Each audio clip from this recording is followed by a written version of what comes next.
بیا هم زه مسلم وردګ غواړم چې تاسو ته د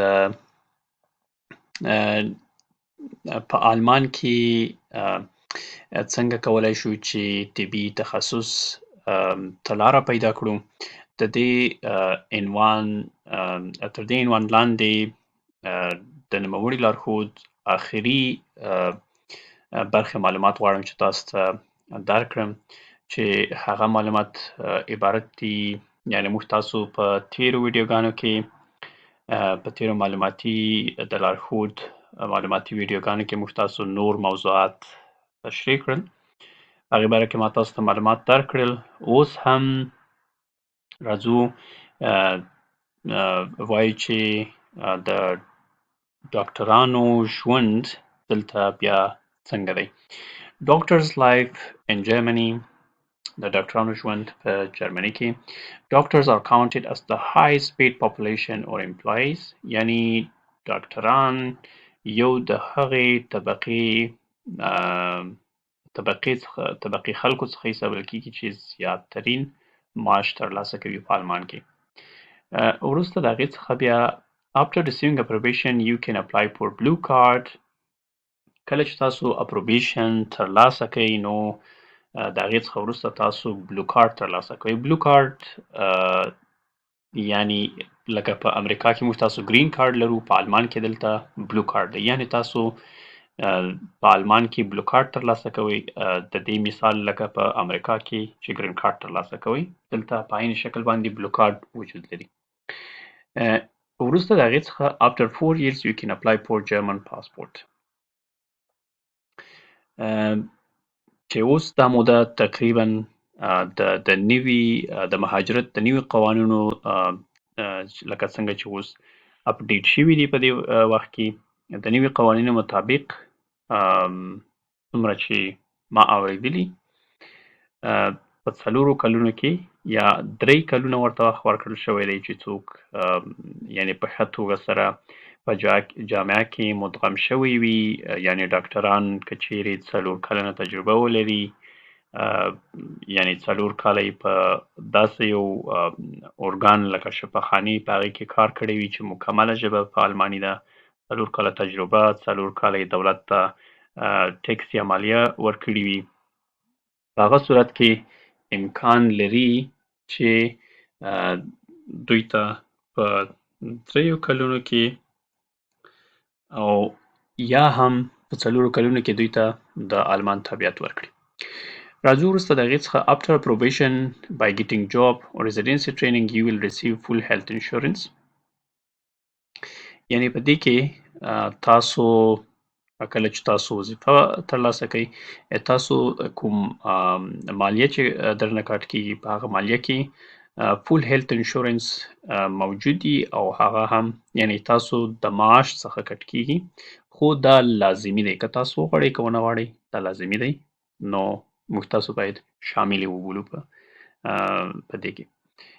د هغې څخه وروسته beside German approbation you will receive German citizenship. یعنی تاسو یو خو دا دی چې تاسو اسناد دلته مکملیږي، اپروبیشن پروسس مکملیږي او د هغې څخه وروسته بیا تاسو یعنی لکه دلته چې ما وویلې تاسو کولی شئ چې یعنی سټیزنشپ ته هم وروسته بیا اپلای وکړئ. expenses mostly depend یعنی مصارف څنګه وي، مصارف یعنی موستلی یا زیات د تاسو په خپل مصرف پورې اړه لري چې تاسو څومره مصرفوئ او د فامیل په تعداد پورې اړه لري. که مثلا یو د 3 نفره فامیل وي کولی شي چې په 2000 الی 3000 یورو باندې د میاشتې یعنی لګژري لایف ولري 2000 یورو باندې، او که نسبتا که عادي ژوند کوي ډیر مصارف ونه کړي نو کې کولی شي چې تر 1500 تر 2000 یورو باندې ښه ګزاره وکړي. ښه کولی شي موټر ولري، کولی شي ښه کور ولري، کولی شي د نور ډیر څه چې غواړي لاسته راوړي په هغې کې، خو 2000 الی 3000 کې په اعلی درجه باندې یعنی ژوند کولی شي. Children are paid per month about 220 to 30 چې دا مخکینی ارقام دي، اوس 250 ورته ورکول کیږي. یعنی اطفال دلته خپل یا ماشومان دلته خپل د دولت څخه خپل میاشتنی معاش ورکول کیږي تر 25 کلنۍ پورې، چې هغه د میاشتې 2.5 ایرو دي. یعنی او هغې ته کیندر ګیلد وایي. یعنی کیندر معنا ماشومان، ګیلد پیسې، یعنی د ماشومانو پیسې، چې دوی ته تر 25 کلنۍ که دقیق ماته هم هغه نشته، خو تر 18 کلنۍ دي که تر 25 کلنۍ پورې ورکول کیږي. As the number of children increases the amount of tax decreases. یعنی څومره چې د تاسو د ماشومانو تعداد زیاتیږي، په همغه اندازه تاسو ته کوم مالیه چې تاسو نه په معاش کې کټ کیږي د هغې مقدار کمیږي. او بل دی you will have 6 weeks leave per year fully paid. په بعضو ځای کې 6 هفتې کولی شئ چې تاسو یعنی په یو کال کې 6 هفتې رخصتي وکئ، او تاسو سره د دې چې تاسو رخصتي کوئ تاسو ته معاش درکول کیږي. په یو کال کې اجازه لرئ چې 6 هفتې رخصتي وکئ، که تاسو په امکان لري په یو ځای وکئ، امکان لري چې کمه یو وخت وکئ کمه بل وخت، چې څنګه تاسو خپله غواړئ. Governmental schools and universities are tuition free. یعنی پوهنتونونه او مکتبونه یا ښوونځیانې چې دي هغه tuition free دي، یعنی شخصي نه دي، ټول tuition free دي، کوم فیس نه اخلي. راځو اوس موږ تاسو دلته مقایسه یعنی آخري سلاید معلوماتو دی، چې په دې کې موږ د آلمان کوم د جواز امتحانات چې دي هغه هم د نورو هیوادونو د جواز امتحاناتو سره مقایسه کړي دي یا پرتله کړي دي د مختلفو فاکتورونو په نظر کې نیولو سره. راځو لومړی دلته German medical licensing exam with USMLE, Plab and AMC. یعنی German medical licensing exam یا د طبي جواز امتحان پرتله د USMLE چې د ایالات متحده امریکا د جواز امتحان د طبي جواز امتحان دی امتحانات دي. Plab چې د یا UKMLE چې د انګلستان طبي جواز امتحانات دي. AMC چې د استرالیا د طبي جواز امتحانات دي. د دې په پرتله موږ یو پرتله یا مقایسه ورکړې ده. راځو د کاستینګ د لحاظه کاستینګ چې دی په د امتحان چې څومره مصرف راځي یعنی ریزنیبل دی، یعنی قابل دی برداشت دی، ډیر مصرف نه راځي، یعنی ډیر پیسونه ډیر نه دي. USMLE پیسونه زیات دي نسبتا، او Plab چې دی دا بیا چیپر دی یعنی ارزانه دی دغه نورو نه، او بل چې دی AMC دا هم نسبتا قیمته دی. وروسته د هغې څخه سیلري یا د معاش د لحاظه آلمان چې دی ښه دی، USMLE یعنی امریکا چې دا اکسلنټ یعنی ښه معاشونه لري نورو نه. Plab کې چې دی په دې کې نسبتا یعنی تر نورو کم دی، ښه دی خو تر نورو کمتر دی.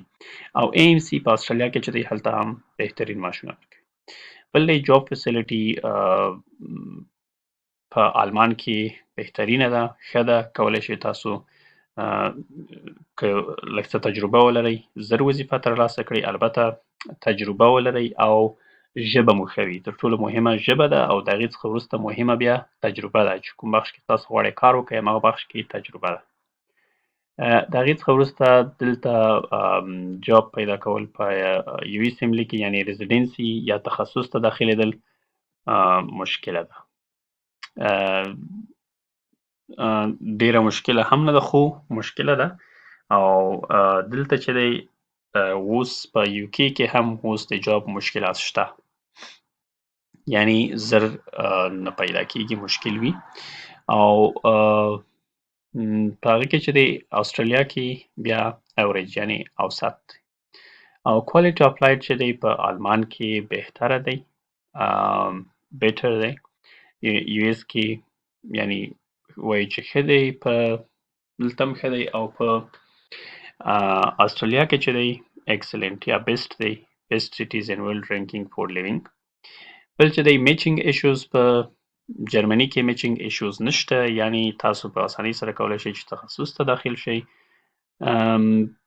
په یو اس ام کې یا امریکا کې شته میچینګ ایشوز. ما تاسو ته په نورو معلوماتي ویډیوګانو کې هم ویل چې هلته میچینګ ایشوز شته دي، دلته هم شته، یعنی ما میچینګ ایشوز نو لیکلي دي خو شته، اوس وختونو کې شته دي، او دلته هم په زیاته اندازه نشته په استرالیا کې، ولې بیا هم شته. او وروسته د هغې څخه پارټس اف اگزام دي، یعنی څو پارټي اگزام دی یا څو مرحلې اگزام دی. په آلمان کې 2 مرحلې اگزام دی د لایسنس، چې وي اپ اس پی بل کیپی دی، او په هغه کې چې دی په امریکا کې ویل کېږي 3 سټیپه، خو دی 4، لکه سټیپ 1 دی، سټیپ 2 سی کې، سټیپ 2 سی اس دی، یعنی دغه 2 هغه دی تقریبا 2 واره امتحان اخیستل کېږي، سټیپ 2 یې، او بل سټیپ 3 دی. او دا چې دی پلیب هم 2 سټیپ امتحان دی، او دا هم 2 سټیپ امتحان دی. بل ویزا پرابلمز یا ویزا ریجکشن په جرمني کې چې کله تاسو د طبي شورا څخه دعوتنامه او ډیپټ بشاید یا سویشن بشاید ولرئ، کوم مشکل نشته، ریجکشن یې ډیر کم دی. او د یو اس ایملی چې دی ریجکشن ریټ یې زیات دی، امریکا د ویزې ریجکشن ریټ د پلیب هم نسبتا کمتر دی یا کم دی، او ای ام سی هم په عین شکل کم دی. بل د انټری ټو ټریننګ، دلته تاسو د امتحاناتو څخه وروسته، طبي جواز امتحاناتو څخه وروسته په آلمان کې ډایرکټ ټریننګ ته داخلیږئ، او په یو اس ایملی کې هم ډایرکټ دی، خو البته د میچینګ سیستم نه وروسته تاسو، یعنی کوم سپیشلیټي یا تخصصي اگزام نشته په دې معنی. بل دی په پلیب کې هم تاسو ډایرکټ نشئ داخلېدلی، تاسو باید تخصصي امتحانونه سفري کړئ، د هغې څخه وروسته دوی خپل میچینګ سیستم دی د هغې نه به تیریږئ او بیا به تاسو ورته داخلیږئ. او استرالیا کې هم په عین شکل باندې. پاپولاریټي یعنی د مشهورتوب د لحاظه جرمني اگزام ډیر نه دی مشهور، خو مشهور دی. یو اس ایملی ډیر مشهور دی، او پلاب هم مشهور دی، او ای ام سی په اوسط ډول باندې دی. فرست جاب ټو ټیک ټایم، په آلمان کې که تاسو ژبه مو ښه وي، وظیفوي تجربه ولرئ، زر تاسو ترلاسه کوئ لومړی جاب یا لومړی وظیفه. او دلته چې دی یعنی لومړی جاب اخیستل وخت نیسي په امریکا کې، او په انګلستان کې هم اوس وخت یا حالاتو کې وخت نیسي. او بل چې دی په استرالیا کې اوسط دی نسبت. ورکینګ اورز دلته یعنی په هغه کې صرف هماغه 40 ساعته په هفته کې کار کول دي. په یو کې او په امریکا او انګلستان کې کاري ساعتونه ډیر دي، نوکریان هم په کوم معاش کې چې وي په هغې کې حساب وي، او اضافي دقیق معلومات اصلا په دغې باره کې هلته نه لرم، خو ټوټل معاش چې کوم دی هغه تر آلمان نسبتا کمتر دی. او وروسته د هغې څخه ولیډیټي یعنی څومره وخت قابل د اعتبار دی. یو جرمن لایسنسینګ اگزام چې دی ټایم لیمیټ 2 years، امتحان after part 1 د 2 کالو دپاره، یعنی 2 کاله تاسو د کار اجازه لرئ، د هغې څخه وروسته په دې وخت کې تاسو ته بیا وروسته د هغې څخه د کار اجازه نه لرئ تر څو چې تاسو دوهم امتحان پاس نه کړئ. په دې کې ټایم لیمیټ دی او نو ټایم لیمیټیشن. ایزی ټو پاس دا اسانه دی، او دلته هم دا نور تاسو ته معلومات لیکلي دي چې په دې شکل باندې دي. نو دا به آخري معلوماتي ویډیو، هیله ده چې تاسو په دې باندې سر خلاص شوي وي. بیا هم د ژبې د درسونو دپاره او نورو معلوماتي ویډیوګانو او اپډیټ معلوماتو دپاره زموږ د یوټیوب چینل سبسکرایب او مونږ د فیسبوک په صفحه او یوټیوب کې تعقیب کړئ.